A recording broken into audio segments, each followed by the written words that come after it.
Video game bosses are meant to challenge the player. On the other hand, some can be more annoying than hard. Keep this in mind. There's a difference between annoying and hard bosses. Hard bosses take multiple tries to beat. Annoying bosses can sometimes take multiple tries to beat, but most of the time they'll make you want to pull your hair out.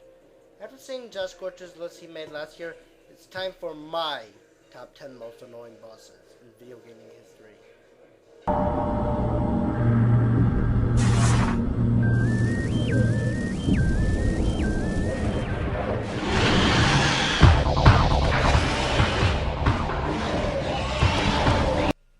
If you remember this boss from Star Fox 64, all the terrible memories are probably smacking you in the face right now. When facing this giant plant thing, you use the Landmaster where controls are heavy, making its arm attacks really annoying to dodge. You can't scan its HP until you save Slippy, who by the way is already annoying enough due to the fact that he's always getting into trouble, and some of the plant's attacks can only be avoided by hovering, which is really frustrating to do on the Landmaster.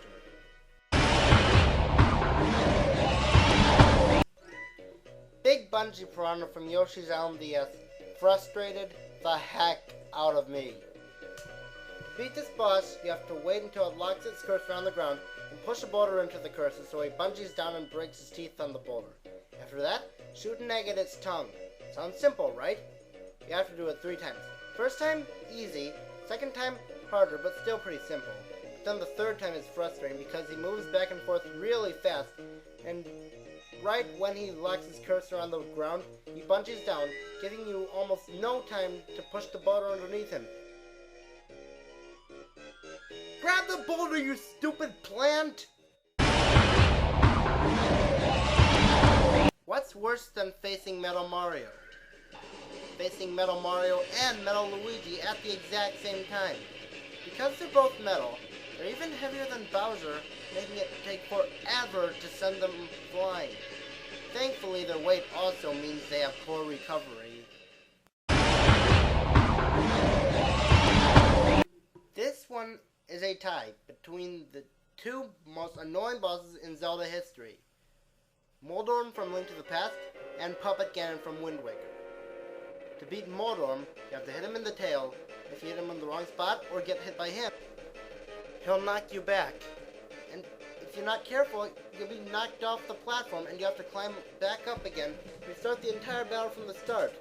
But at the other hand, we have Puppet Ganon. The first phase of this battle is easy, but then the second phase is annoying because he'll use his legs to guard the crystal ball you have to hit. But then the third form, he turns into a snake. You have to shoot light arrows at his tail. This wouldn't be a problem if he wasn't so fast. Also, your light arrows cost magic, and if you run out, you have to get more. Simply put, both these bosses are equally annoying. Mega Man is a great franchise, but sometimes the bosses can be annoying. Nope, it's not the Yellow Devil. The real boss in this list is from Mega Man 2. No, it's not the Blue Beam Trap either. Instead, we have Mecha Dragon. Touch this boss and you take big damage. There are only 3 platforms you can stand on in this battle, and all 3 of them are so small that if you get hit by a fireball, you're almost guaranteed to die. The Battle Palace is a pretty annoying level in Pokemon Emerald. Your Pokemon will attack on their own instead of listening to what you tell them to do. Don't get me wrong, I care for my Pokemon, and I want them to have fun, but the moves they use in Battle Palace is completely random. It doesn't depend on your opponent's type, so sometimes it'll use Earthquake against a flying Pokemon, Thunder on a Pokemon with Volt Absorb, Pain Split on a Pokemon with 1 HP, etc. The regular trainers aren't bosses, but there's one trainer in the Battle Palace that we can all call a boss.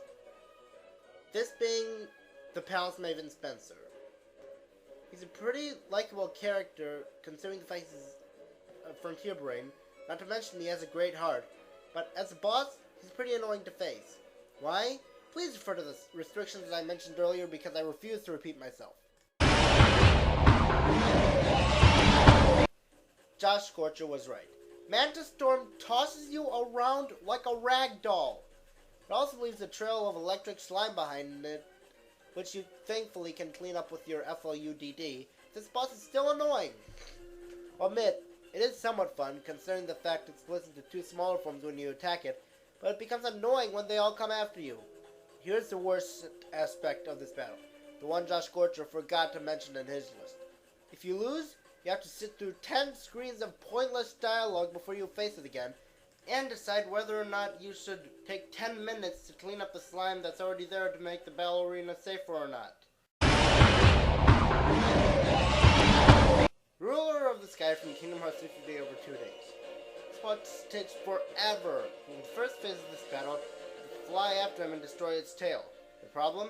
It has so much health and so much defense. He's also a complete coward.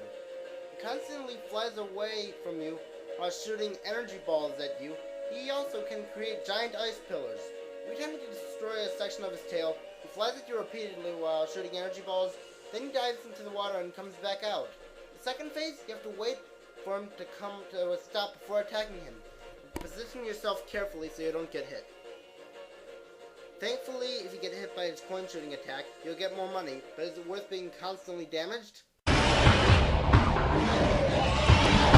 Mother Brain was frustrating enough in the original Metroid with the irritating music and the fact you're constantly being rained on by Rinkas and turrets, and the fact you have to spam missiles. In Zero Mission, she's even worse. Sure, you have a few super missiles, but not only are you being pelted by Rinkas and turrets, but now there's some green Rinkas that are faster than red Rinkas, and you can only hit Mother Brain when her eye is open. The icing on the cake, half the time she opens her eye, she attacks. Come on! I'm already being fired at by Rinkas and turrets. You don't have to overdo it.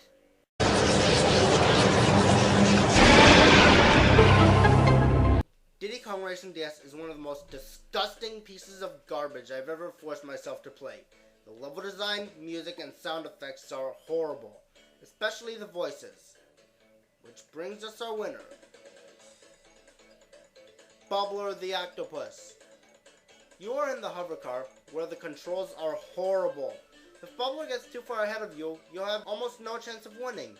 He's one of the most annoying laughs ever recorded in video gaming history, and he laughs every time he passes you. Every time you pass him, he has a really annoying groan. This makes you want to tear your hair out, and it's very irritating, especially if you and Bubbler are competing for first place. Shut up! I just wish that a bunch of pirates would appear and shoot a harpoon at this stupid octopus. Bubbler the Octopus is an unfair boss with an annoying laugh and an annoying groan. The controls are horrible, level design and soundtrack are irritating. There's literally nothing good about this boss battle. Bubbler is by far the most annoying boss I've ever faced. I'm Meta57 II, and in my mind, Diddy Kong Racing DS stinks.